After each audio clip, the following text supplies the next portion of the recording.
The Wind Waker's oceanic overworld is one of the most unique settings in any game I've ever played. It's not just a handful of islands with a seemingly endless blue sea between, it's an illusion, a watery veil concealing the remains of the ancient kingdom of Hyrule below. The Great Sea was summoned by the goddesses to drown the hatred of Ganondorf, who returned centuries after Ocarina of Time and was met with no resistance.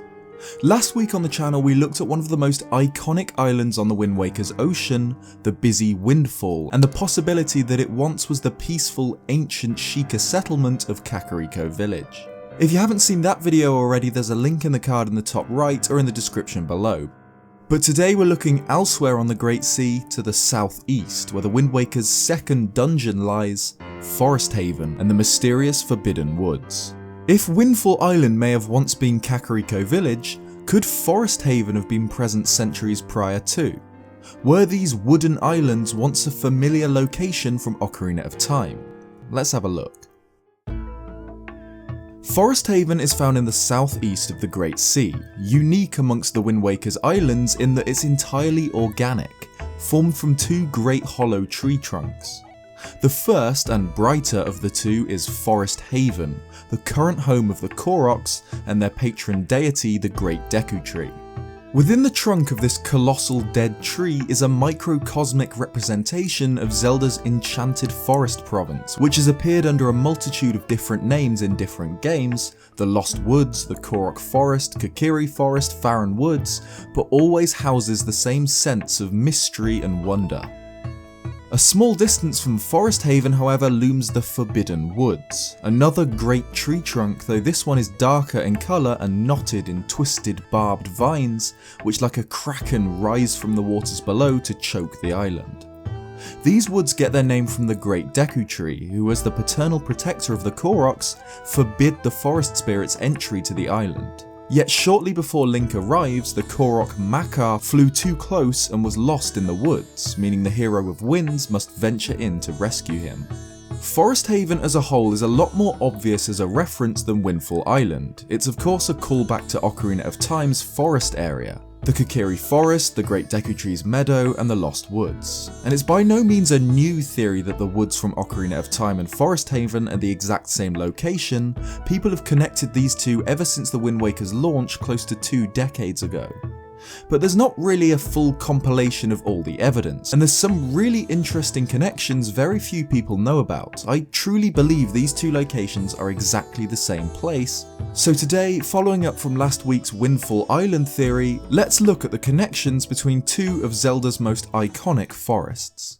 So the obvious connections between these two locations are numerous. First off, they're both found in almost identical locations on the world map, southeast. Not only this, but the music played on Forest Haven is a not so subtle reference to the Kokiri Forest theme.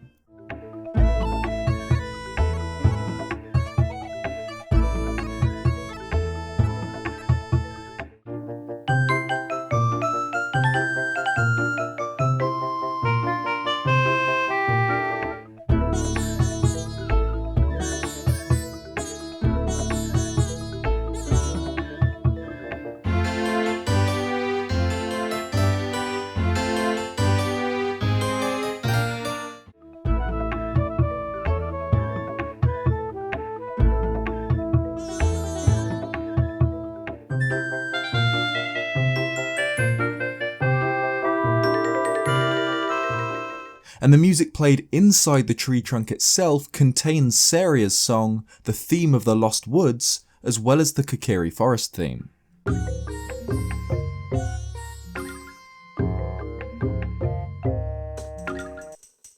So with the multiple musical connections and the geography lining up so well, it's already pretty likely that the Lost Woods area from Ocarina of Time became Forest Haven. In case that's not enough, we know that the Koroks, the sprightly forest spirits in the Wind Waker, once took humanoid forms, the Kokiri. Makar's ancestor, Fado, shows these forms as identical to the Kokiri found in Ocarina of Time, confirming that the Kokiri evolved into the Koroks, perhaps with the aid of the Great Deku Tree's magic, prior to the Wind Waker. But the connection is a lot more interesting than that. Forest Haven, while containing the themes of the Kokiri Forest and the Lost Woods, and housing the descendants of the Kokiri themselves, isn't the most mysterious island on this square of the world map. The Forbidden Woods, found isolated across the water from the Haven, is one of the most fascinating dungeons in the Zelda series, because there's a strong possibility that this twisted wood is actually the remains of the Kokiri Forest, the starting village from Ocarina of Time. From the outside, the Forbidden Woods simply looks like a darker, corrupted version of Forest Haven, but the interior contains a sprawling dungeon, likely due to hardware restraints. This dungeon focuses on puzzles involving wind and the boomerang, a dungeon designed after a forest poisoned by some parasitic influence. The source of the darkness in the Forbidden Woods is the boss, Kalidemos, a giant parasitic plant which appears to be related to the Bokobabas who eats Makar. It's likely that part of the twisted, dark state of the Forbidden Woods is due to Kalidemos' poisonous influence, the foul, murky waters, the bramble-like tendrils and infestation of monsters. But aside from this evil presence, we can see that the Forbidden Woods has a history. There are wind-controlled bridges and platforms, structures made from logs and planks, and notably wooden doors which feature the Kokiri symbol. It seems that before the infestation of Kalidemos and the overgrowth of the forest, there was a town or village in the Forbidden Woods, which features the Kokiri symbol. This is confirmed by a Korok on Forest Haven who notes that, before things got too dangerous, they themselves once lived in the Forbidden Woods, in stump-shaped houses. The Koroks, who were once Kokiri, lived in what would become the Forbidden Woods in stump-shaped houses. Just like the Kokiri's homes in Ocarina of Time, little huts carved from the stumps of large trees. And if we look at the stump-shaped houses found within the Forbidden Woods, they too are small huts carved from what seems to be large tree stumps. Could these huts actually be the old homes of the Kokiri from Kokiri Forest? In fact, this hut with a spiral ramp leading round the rear seems to be this exact Kokiri home from Ocarina of Time, with the ramp cutting off at the same steep angle where it once attached to the bridge. In Ocarina of Time's 3DS remake, this ramp was changed to a wooden plank platform, but in the original, just like in the Wind Waker, it's an extension of the main hut itself. It's already creepy seeing a house from the Kokiri Forest in the dark, monster-infested Forbidden Woods, but it's even more eerie knowing that this was Seria's house, the Sage of Forest and the Hero of Time's closest friend. While by the time of the Wind Waker she's long gone, her house remains, overgrown and forgotten in the depths of the Forbidden Woods.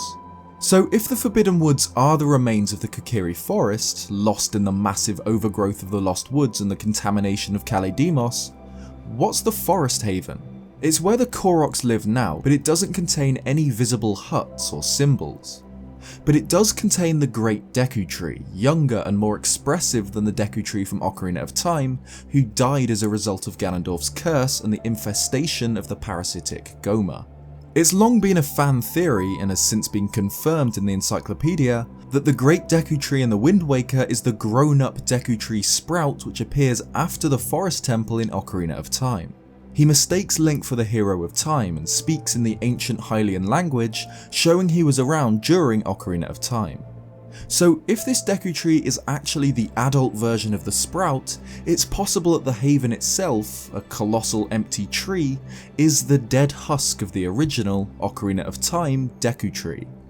It's located directly east of the Forbidden Woods, just like the Deku Tree being found east of the Kokiri Forest, and the path leading to it is infested with Bokobabas, just like the Great Deku Tree's path being infested with Dekubabas. It's clear that the Deku Tree in the Wind Waker has been inside the walls of Forest Haven for some time.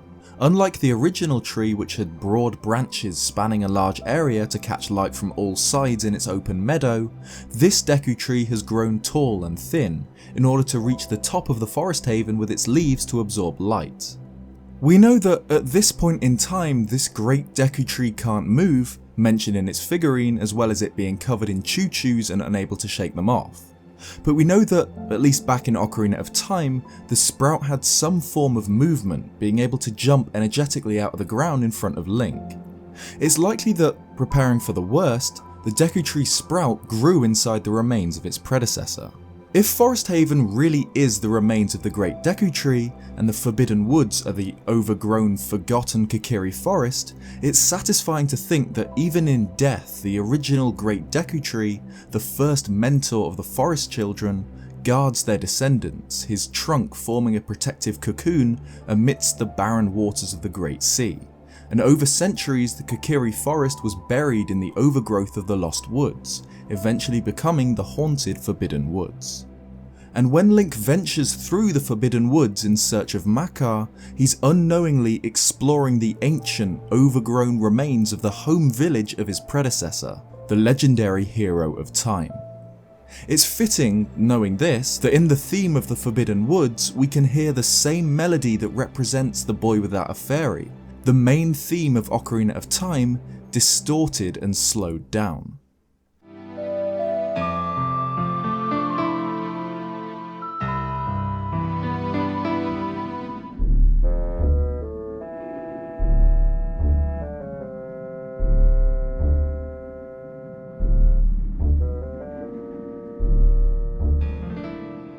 The best Zelda dungeons are those with a story behind them, and the infected, overgrown Kokiri forest has a story as good as any, just buried in the thick, forgotten woodland.